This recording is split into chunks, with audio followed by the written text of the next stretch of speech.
Imagínese llegar a la cima del éxito, ganar millones y que todo se esfume. Algunas estrellas de la NBA, a pesar de haber ganado cantidades asombrosas durante sus carreras, se encontraron en la ruina financiera poco después de colgar sus camisetas.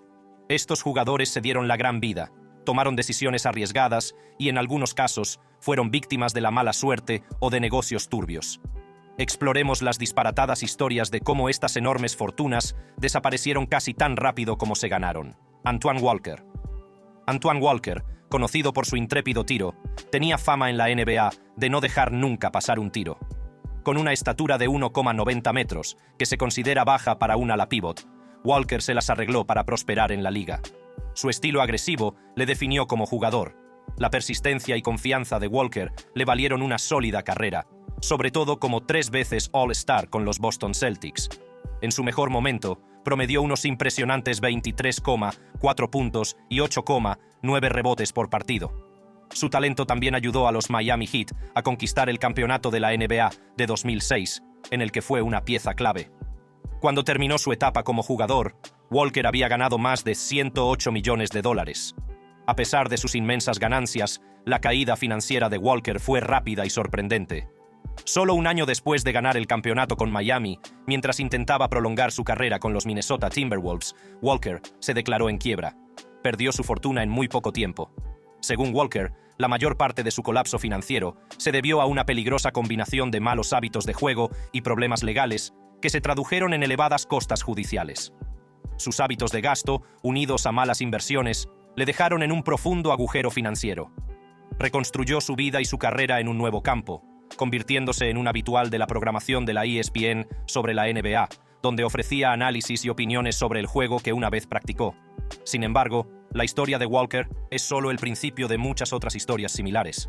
La siguiente es la historia de Vin Baker.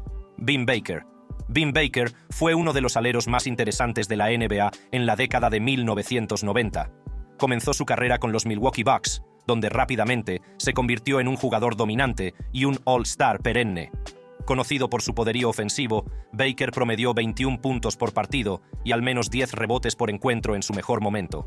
A pesar de su éxito individual, sus equipos de Milwaukee nunca llegaron a los playoffs. No fue hasta que fue traspasado a los Seattle Supersonics en 1997 que Baker experimentó el baloncesto de playoffs. Fue elegido 3 veces para el All-Star con Milwaukee y una más en su primera temporada con Seattle. A lo largo de su carrera, Baker ganó más de $97 millones. Sin embargo, la carrera de Baker se vio descarrilada por sus luchas contra el alcoholismo y la adicción, que le acarrearon graves problemas financieros. Su lucha contra el abuso de sustancias afectó tanto a su tiempo en la cancha como a su vida personal. Tras tocar fondo, Baker se comprometió a dar un giro a su vida. Se desintoxicó y empezó a reconstruir su futuro. Baker encontró el apoyo del antiguo propietario de los Seattle Supersonics y CEO de Starbucks, Howard Schultz, que le dio la oportunidad de dirigir un Starbucks en Connecticut. Esto marcó el comienzo de su viaje hacia la recuperación. A pesar de su lucha contra la adicción, Baker no fue la única estrella de la NBA que tuvo problemas personales y económicos. Latrell Sprewell. Las infames palabras de Latrell Sprewell, «Tengo una familia que alimentar», perseguirán para siempre su legado. En 2004, Sprewell rechazó una ampliación de contrato de $21 millones de los Minnesota Timberwolves, una decisión que marcó el principio del fin de su carrera en la NBA. Después de la temporada 2005, no volvió a firmar otro contrato. Sin embargo, antes de esto, Sprewell era un jugador dinámico, conocido por sus emocionantes actuaciones con los Golden State Warriors y los New York Knicks. Fue 4 veces All-Star de la NBA y anotaba sistemáticamente 20 puntos por partido. A pesar de su talento, sus problemas de actitud, incluido el famoso incidente en el que estranguló a su entrenador, P.J. Carlesimo, ensombrecieron sus logros. Sprewell ganó cerca de $100 millones a lo largo de su carrera, pero sus problemas financieros no tardaron en llegar tras su retirada. En 2008, los alguaciles federales le confiscaron su yate por impago de deudas y su casa, de $1.500.000, fue embargada por impago de hipoteca. Mientras que las decisiones de Sprewell fuera de la cancha definieron su caída, la historia de Shawn Kemp revela a otro deportista que se enfrenta a problemas financieros. Shawn Kemp. Shawn Kemp fue una fuerza dominante en la NBA durante la década de 1990, conocido por su increíble atletismo y sus electrizantes mates. Junto a su compañero Gary Payton, Kemp ayudó a poner a los Seattle Supersonics en el mapa, entusiasmando a los aficionados con su juego rápido, potente y explosivo. 6 veces All-Star de 1993 a 1998, Kemp fue uno de los jugadores más emocionantes de su época. Su carrera alcanzó su punto álgido en 1996, cuando llevó a Seattle a las finales de la NBA y estuvo a punto de ganar un campeonato. A lo largo de sus 14 años de carrera, Kemp ganó más de $91 millones. Sin embargo, en 2022, los informes indicaban que el patrimonio neto de Kemp había caído por debajo del $1 millón. Varios factores contribuyeron a su declive financiero. Kemp enfrentó problemas legales significativos que condujeron a honorarios legales considerables, y también se cree que realizó pagos de manutención infantil a 6 familias diferentes, lo que tensó aún más sus finanzas. Aunque no está claro si los problemas financieros de Kemp persisten, su resistencia y determinación sugieren que tiene potencial para recuperarse. A pesar de los problemas a los que se ha enfrentado fuera de la cancha, el legado de Shawn Kemp como uno de los jugadores más emocionantes de la década de 1990 sigue siendo fuerte. A continuación, analizaremos el caso de otro destacado jugador de la NBA que tuvo un destino similar tras su paso por los focos: Derrick Coleman. Derrick Coleman irrumpió en la escena de la NBA con una carrera de superestrella. Los New Jersey Nets lo eligieron en el número 1 del draft de 1990 y su impacto fue inmediato. Ganó el premio al novato del año de la NBA en 1991 tras promediar 18,4 puntos y 10,3 rebotes por partido, y poco después fue seleccionado consecutivamente para el All-NBA en 1993 y 1994. Su única aparición, en 1995, el All-Star, se produjo en el 94, y a lo largo de su carrera acumuló más de $90 millones en ganancias jugando para 4 equipos diferentes. Pero la vida después del baloncesto no fue tan amable. En 2010, solo 5 años después de retirarse, Coleman se había declarado en bancarrota. ¿Cómo desapareció el dinero? Los rumores se arremolinan en torno a un estilo de vida fastuoso, lleno de fiestas y gastos excesivos. Aunque puede que perdiera el dinero, Coleman no perdió su empuje. Estudió, se licenció y se convirtió en embajador de la Universidad de Siracusa. En la actualidad, Coleman dedica su tiempo a retribuir, trabajando con jóvenes en situación de riesgo e introduciéndoles en el deporte que le convirtió en estrella.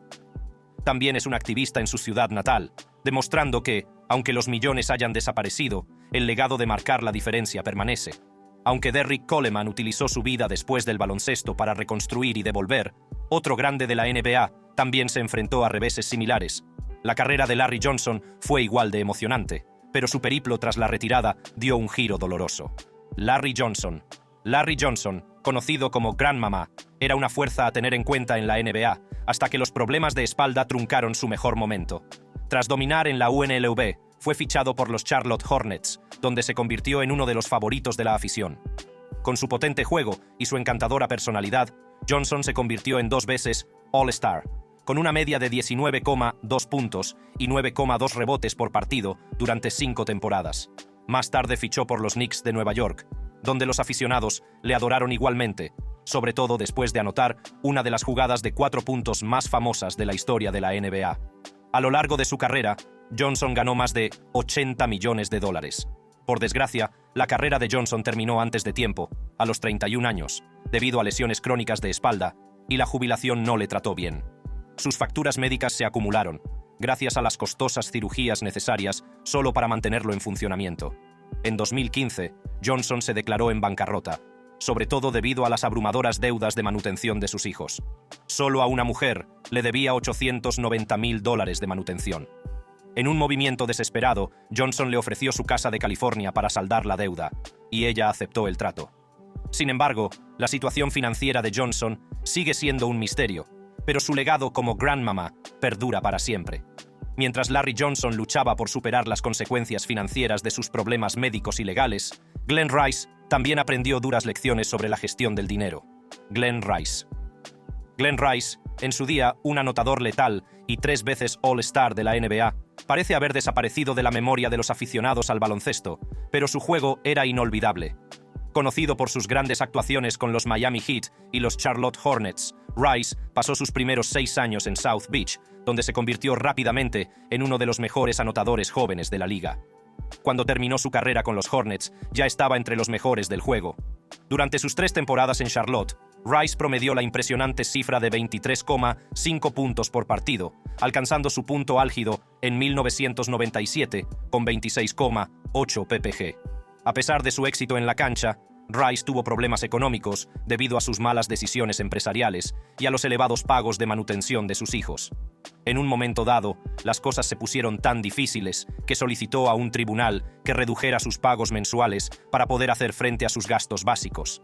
Para llegar a fin de mes, Rice recurría a la venta de recuerdos y a la firma de autógrafos, pero no era suficiente. Afortunadamente, el tribunal accedió a su petición, reduciendo los pagos y permitiéndole salir adelante. Desde entonces, parece que la situación financiera de Rice ha mejorado, lo que le ha ayudado a superar aquellos difíciles momentos.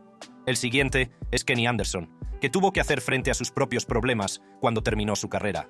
Kenny Anderson. Kenny Anderson pasó 14 años en la NBA, siendo sus momentos más memorables los vividos a principios de los 90 como New Jersey Net. Anderson jugó sus primeras 4 temporadas y media allí, incluso ganando su único All-Star durante su tiempo con el equipo. Como Net, fue un anotador fiable, con una media de 15,3 puntos por partido y 7,8 asistencias por encuentro. En 1994, alcanzó su punto álgido con 18,0 puntos por partido y 9,0 asistencias por partido, lo que le convirtió en uno de los favoritos de los aficionados. A lo largo de su carrera, Anderson ganó más de $60 millones, pero cuando se retiró en 2006, gran parte de esa fortuna se había esfumado. ¿A dónde fue a parar el dinero? Los problemas económicos de Anderson se debieron a una mezcla de problemas personales. Sus problemas emocionales y de salud mental le llevaron a varias detenciones por conducir bajo los efectos del alcohol, lo que mermó sus finanzas. Además, Anderson tuvo 7 hijos con 5 mujeres diferentes, lo que le supuso cuantiosos pagos de manutención y acuerdos de divorcio que le dejaron en apuros. Sin embargo, Anderson encontró el camino de vuelta.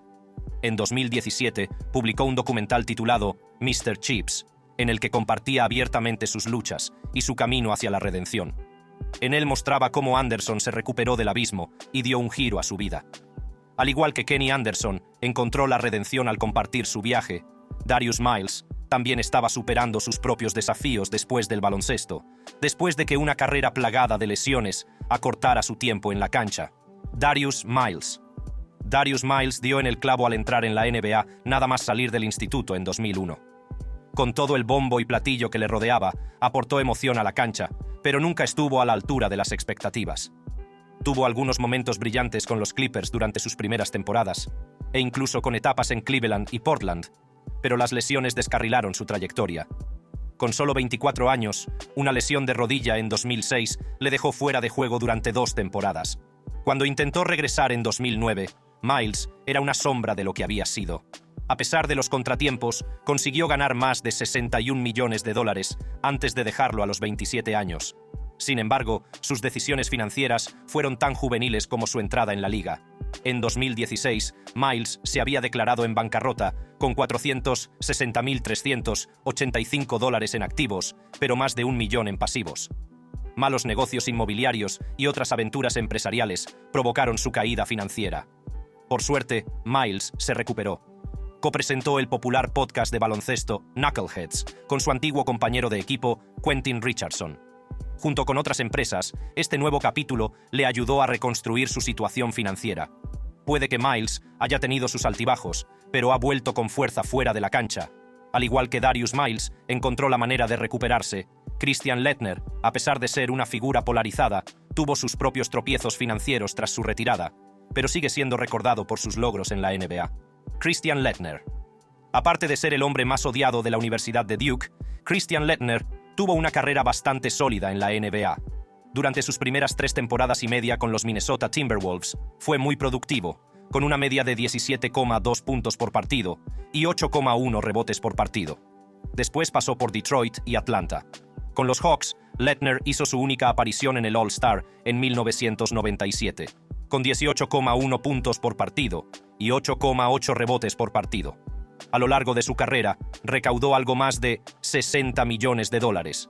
Sin embargo, como muchos deportistas, Laettner tuvo problemas económicos tras su retirada. Una serie de malas decisiones empresariales y fracasos inmobiliarios le llevaron a la bancarrota. Además de deber $14 millones a acreedores de Carolina del Norte, Lettner también consiguió estafar a uno de sus antiguos compañeros de equipo. Scottie Pippen, su compañero en el Dream Team olímpico de 1992, invirtió en un acuerdo con Lettner, con la esperanza de comprar los Memphis Grizzlies. El acuerdo nunca se materializó y Pippen no recuperó su inversión. Como era de esperar, Pippen demandó a Lettner y fue indemnizado con $2,5 millones. Puede que la vida de Lettner después del baloncesto no fuera tan tranquila como su época universitaria, pero su carrera en la NBA dejó una huella imborrable en la cancha. Mientras que la historia de Christian Lettner incluye algunos negocios controvertidos, la caída financiera de Joe Smith se debió a los constantes desarraigos de su vida que acabaron por pasarle factura. Joe Smith tuvo una fulgurante carrera de 16 años en la NBA, jugando para la asombrosa cifra de 12 franquicias diferentes.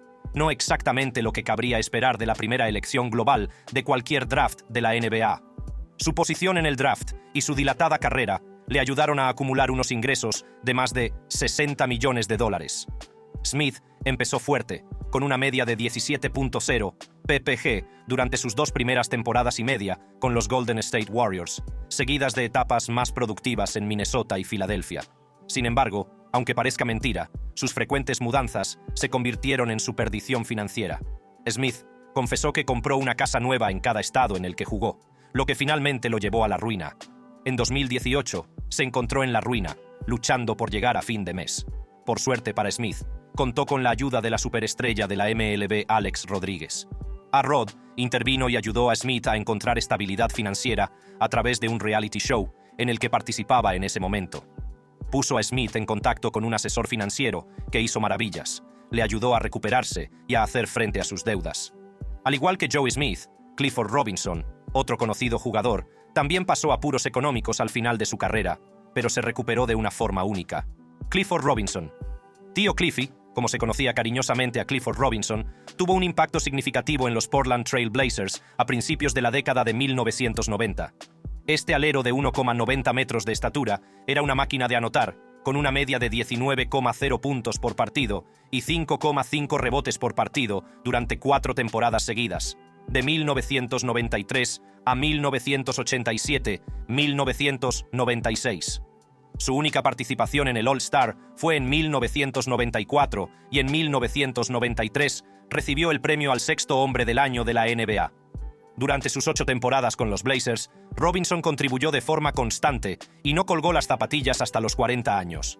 Sin embargo, solo 2 temporadas después de retirarse, a pesar de haberse embolsado más de $60 millones durante su carrera, Robinson se encontró declarándose en bancarrota. Los números pintaban un panorama sombrío. Sus activos estaban valorados en $7,1 millones, pero sus deudas se dispararon hasta la escalofriante cifra de $12,4 millones, lo que le dejaba más de 5 millones en números rojos. Afortunadamente, Robinson se las arregló para dar la vuelta a la situación metiéndose de lleno en el negocio de la marihuana en Portland, donde había disfrutado de sus mejores días como jugador. Esta aventura resultó lucrativa y le ayudó a salir de su agujero financiero.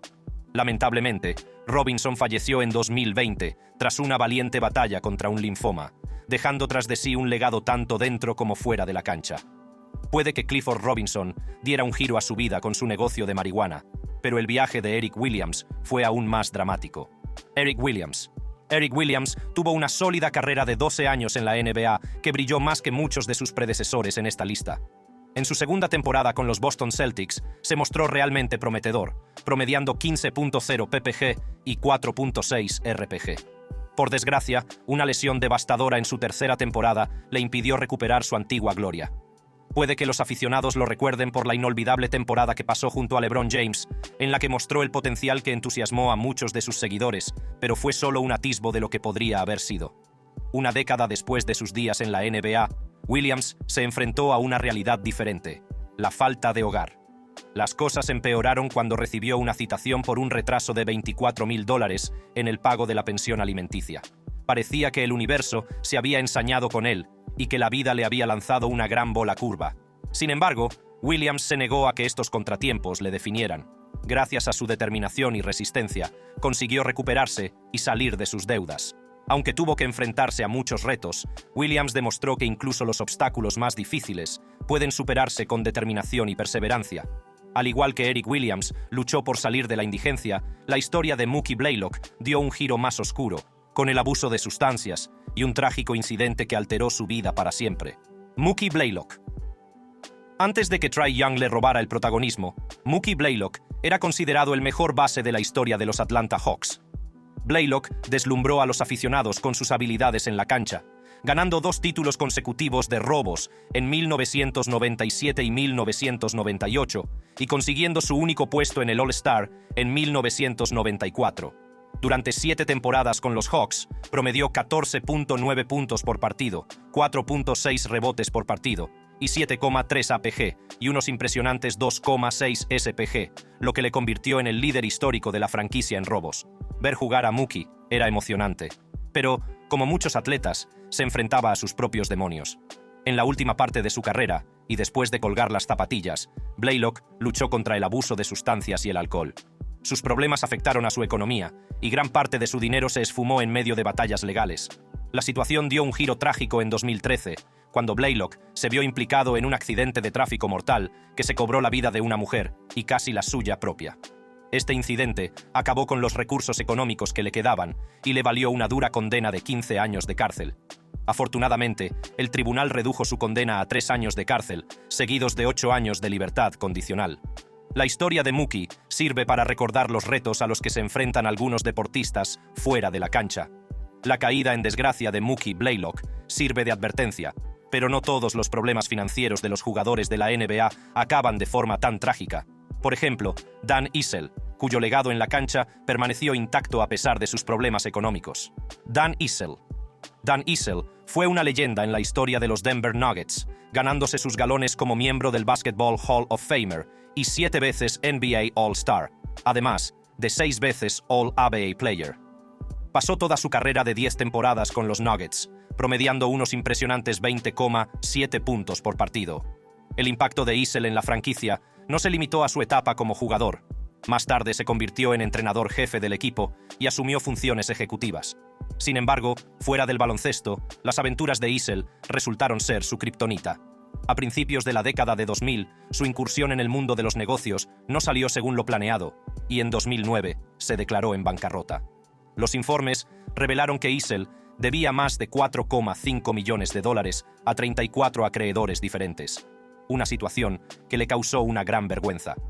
Para recuperar su equilibrio financiero, se vio obligado a subastar algunas de sus preciadas posesiones relacionadas con sus inolvidables recuerdos de la NBA y la ABA. Fue un duro trago, pero Issel demostró resiliencia. Con el tiempo, consiguió salir del agujero financiero y volver a estar en buena posición con Hacienda.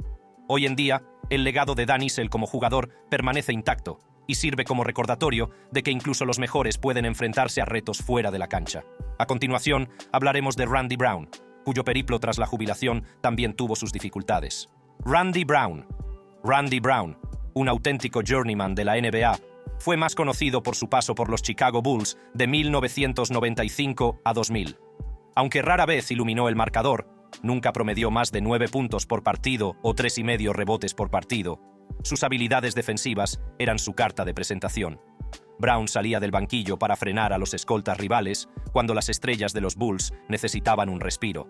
A pesar de no ser un jugador llamativo, ganó 3 anillos de campeón con los Bulls durante su segundo tricampeonato en la década de 1990. También pasó por los Celtics, los Kings y los Suns, embolsándose algo más de $15 millones a lo largo de su carrera. Como muchos exjugadores, Brown no tardó en encontrarse con problemas económicos tras su retirada. Se lanzó a varios proyectos empresariales, invirtiendo en restaurantes y propiedades inmobiliarias, pero los negocios le salieron mal. Confiaba en la gente equivocada y antes de que se diera cuenta, Brown estaba en una situación desesperada. Afortunadamente, los Bulls acudieron en su rescate. Le devolvieron al redil como director de desarrollo de jugadores y acabaron ascendiéndole a director general adjunto. La historia de Randy Brown se convirtió en un cuento con moraleja, pero también en una historia de resiliencia y de recuperación con la ayuda de un equipo conocido. Los problemas financieros de Randy Brown fueron similares, pero la historia de Eric Strickland añade otra capa, mostrando cómo confiar en las personas equivocadas puede llevar al desastre. Eric Strickland. Eric Strickland jugó 9 temporadas en la NBA, pasando por 6 equipos diferentes. Su mejor año fue la temporada 1990 y 90 con los Dallas Mavericks, donde promedió 12,8 puntos por partido y 4,8 rebotes por partido en 68 partidos. Cuando terminó su carrera, los promedios de Strickland fueron más modestos, 7,5 puntos por partido y 3 puntos por partido. A los 32 años ya estaba fuera de la liga, pero consiguió acumular más de $13 millones en ganancias. Por desgracia, esa fortuna no duró mucho, gracias a un amigo con un plan inmobiliario no tan bueno. En algún momento, a Strickland se le acercó lo que parecía una inversión segura. Incluso su padre lo comprobó y le dio luz verde, pensando que sería un negocio rentable. Pero resultó que el amigo no era tan de fiar después de todo. El terreno valía mucho menos de lo esperado, y Strickland perdió una parte importante de su dinero. Para empeorar las cosas, el supuesto amigo se embolsó una buena tajada del trato. Esa traición provocó un gran desencuentro entre ellos. Sin embargo, el estado financiero actual de Strickland no está claro, pero una cosa es segura: este mal negocio no ayudó en absoluto. Mientras que la mala inversión inmobiliaria de Eric Strickland le costó cara, la caída financiera de Rick Mahorn se produjo mucho después de que terminara su etapa como jugador. Rick Mahorn. Es increíble pensar que Rick Mahorn, después de 18 temporadas en la NBA, ganara menos de lo que ganan hoy en día algunos jugadores de rol en un solo año. No, Mahorn no fue un All-Star, pero fue una parte crucial del campeonato de los Bad Boys de los Detroit Pistons. No llenaba la hoja de estadísticas con números llamativos, pero era el tipo que querías a tu lado cuando las cosas se ponían difíciles. Podías contar con él para que anotara 10 puntos y capturara 8 o 9 rebotes, mientras ponía las cosas difíciles a cualquiera que se atreviera a acercarse al aro. Por desgracia para Mahorn, jugó justo antes del boom del tope salarial que hizo millonarios a los jugadores de rol de hoy en día. Tuvo que pasar una década desde sus días en la NBA para que los problemas financieros le alcanzaran, y cuando lo hicieron, le golpearon con fuerza. A pesar de su trabajo como entrenador en la WNBA y su pensión de la NBA, Mahorn se declaró en bancarrota en 2009. Dejó de pagar su hipoteca y acumuló más de $200,000 en deudas con Hacienda. Las cosas no pintaban bien para el antiguo ejecutor, pero al igual que hacía en la cancha, Mahorn luchó para salir de los problemas. No tardó en encontrar nuevos trabajos, como entrenador en la liga Big 3 de Ice Cube y en el equipo de retransmisión de los Pistons, el mismo equipo en el que cimentó su legado. Rick Mahorn luchó contra sus problemas financieros, al igual que Sidney Moncrief, cuyas aventuras posteriores a la NBA tampoco salieron según lo previsto. Sidney Moncrief.